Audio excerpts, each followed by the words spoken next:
Honourable Bharat के निर्वाचन आयुक्त डॉक्टर सुखबीर सिंह संधू जी, ऑनरेबल डॉक्टर विवेक जोशी, भारत के निर्वाचन आयोग के वरिष्ठ अधिकारियों की टीम, बिहार के chief electoral officer Shri Vinod Gunjiyal जी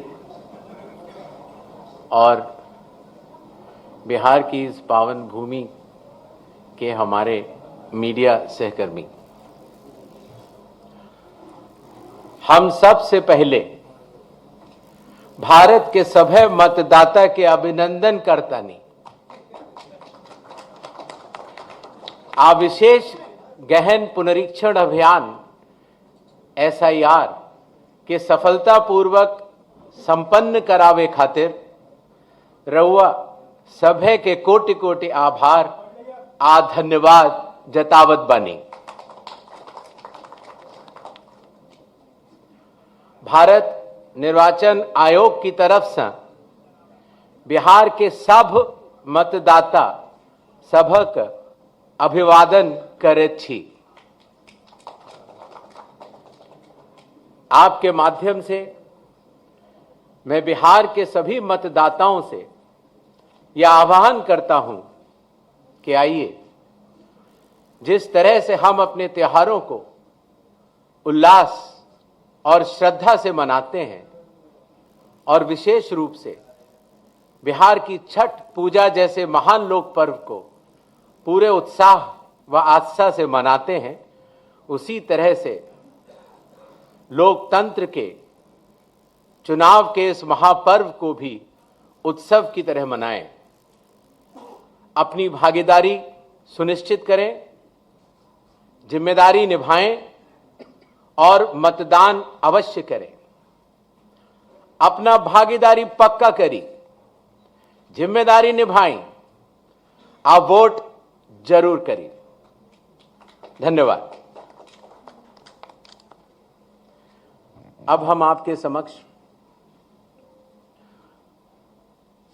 एक छोटी सी प्रेजेंटेशन देंगे जिसमें कि बिहार के आने वाले इस चुनाव में जो चुनाव आयोग ने नई पहलें की हैं, जो कि अब देश भर में भी लागू होंगी, उनके बारे में हम आपको बतला सकें।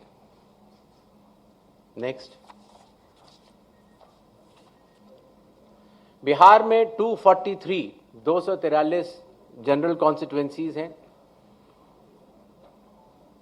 ST 2, ST 38। नेक्स्ट। बिहार के विधानसभा की कालावधि 22 नवंबर तक समाप्त हो रही है और उसके पहले ही चुनाव संपन्न होंगे। पूरी चुनाव आयोग की टीम पिछले 2 दिनों से बिहार में है। हालांकि इसके पहले भी हमारे वरिष्ठ अधिकारी पूरे बिहार का दौरा कर चुके हैं। आने के बाद सबसे पहले चुनाव आयोग ने बिहार की सभी मान्यता प्राप्त राजनीतिक दलों के साथ बैठक की। बिहार के सभी DM, SP, SSPs, IG, DIGs, commissioners के साथ साथ सभी एनफोर्समेंट एजेंसीज के हेड और नोडल ऑफिसर्स के साथ भी मुख्य निर्वाचन अधिकारी Bihar, state police nodal officer और CAPF के नोडल अधिकारियों के साथ बैठक की और उसके बाद बिहार के मुख्य सचिव, बाकी सचिव के साथ भी बैठक हुई, DGP से के साथ बैठक हुई और अब हम आखिरी चरण में हैं। जो सब कुछ हुआ उसका ब्यौरा आपको देकर फिर हम लोग वापस दिल्ली प्रस्थान करेंगे। नेक्स्ट।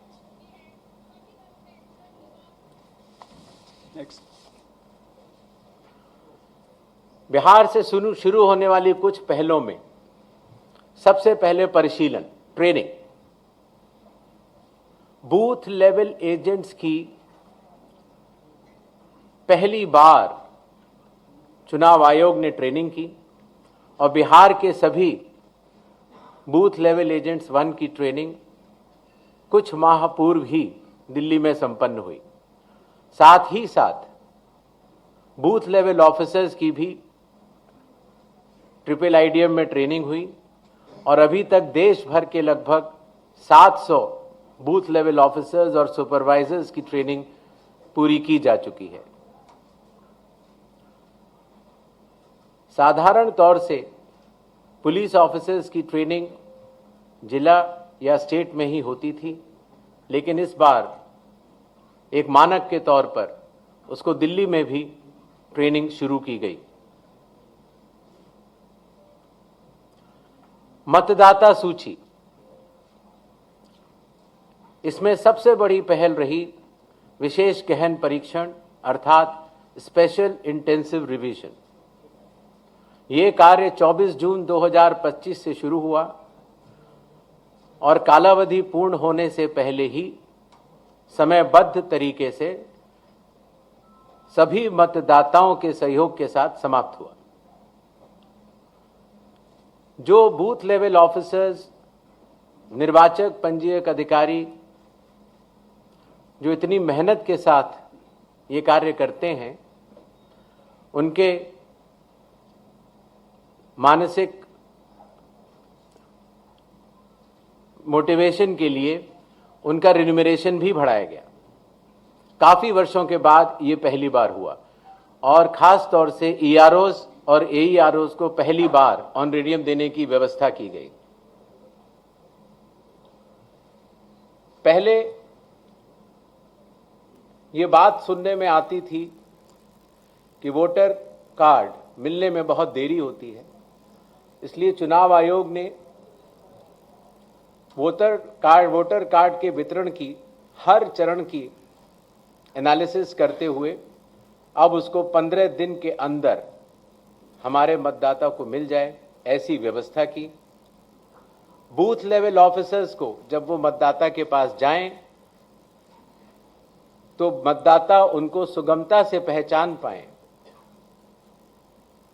इसलिए बूथ लेवल ऑफिसर्स के लिए भी फोटो आईडी कार्ड्स शुरू किए गए। कंडक्ट ऑफ इलेक्शंस, विकास की गति के साथ चलते हुए हर जगह ये समस्या मतदाता लोग बताते थे कि कई बार जब लाइन में खड़े होते हैं तो मोबाइल की आवश्यकता पड़ती है। आजकल मोबाइल कोई नहीं छोड़ना चाहता, तो इसलिए बूथ के कमरे के ठीक बाहर मोबाइल जमा कर अपना वोट देने के बाद ठीक बाहर आएं और अपना मोबाइल ले जाएं। ऐसी व्यवस्था की ट्रायल की जा चुकी है पिछले बाई इलेक्शंस में और बिहार में ये पूरे राज्य में लागू होगा, सभी 90,000 पोलिंग बूथ पर। फिर एक बात ये भी समझ में आई कि जो मतदाताओं को वोटर इंफॉर्मेशन स्लिप दी जाती है, जिससे कि उनको पता लग जाए कि ये बूथ कहां पर है और अगर चाहें तो पहले भी जाके देख सकते हैं, उसमें बूथ की संख्या और पता बड़े फॉन्ट में, अगर आप देखेंगे इसमें तो लाल रंग से उसमें चौकोर किया हुआ है, तो बड़े फॉन्ट पर आप दूर से ही देख सकते हैं, जिससे कि आप अपने मतदान केंद्र में बड़ी सुगमता के साथ जा सकते हैं। इलेक्शन कमीशन ने टेक्नोलॉजी का सहारा कई वर्षों से लिया हुआ है। धीरे धीरे करते करते लगभग 40 एप्लीकेशंस बन चुकी थी, जिसको कि हर मतदाता को या स्टेक होल्डर को बार बार अलग अलग लोड करना पड़ता था। इसलिए सबको मिलाकर एक कंप्यूटर प्लेटफॉर्म तैयार किया गया, जिसका नाम है one stop digital platform ECI net.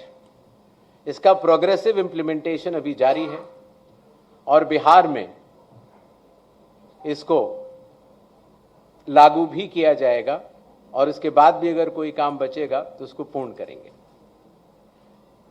कई बार ये बात भी आती थी कि चूंकि पोलिंग स्टेशंस पर मतदाताओं की संख्या 1500 या उससे अधिक हो जाती थी तो बहुत लंबी लंबी क्यूज लग जाती थी और खास तौर से आखिरी घंटों में क्यू को मैनेज करना मुश्किल भी हो जाता था।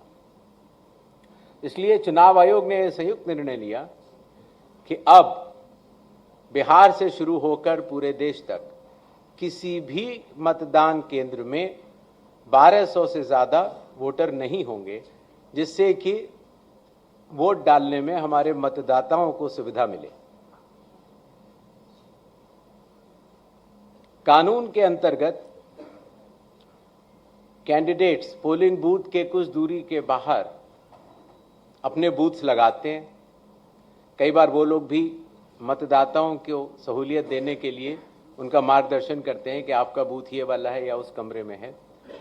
तो पहले ये काफ़ी दूर लगाने की अनुमति होती थी, अब 100 मीटर की दूरी पर पोलिंग स्टेशन से हर प्रत्याशी अपने बूथ लगाने के लिए स्वतंत्र है।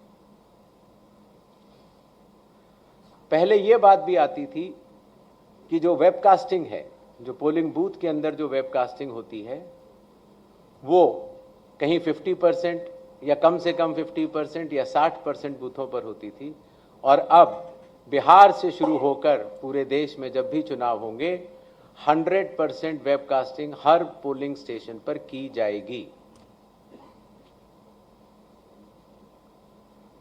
कई बार प्रत्याशियों ने यह बात कही कि जब ईवीएम पर जो बैलेट पेपर या कागज लगता है उसमें जो उनकी फोटो आती है वो ब्लैक एंड व्हाइट होती है और इसलिए मतदाता को पहचानने में कई बार दिक्कत हो जाती है। हालांकि चुनाव चिन्ह तो रहता है, और साथ ही साथ ये भी बात आई कि सीरियल नंबर भी बड़ा होना चाहिए। तो इसलिए बिहार के चुनाव से शुरू करके पूरे देश में अब सीरियल नंबर का फॉन्ट भी बड़ा होगा और प्रत्याशियों की फोटोग्राफ वो कलर्ड फोटोग्राफ लगाई जाएंगी। मतगणना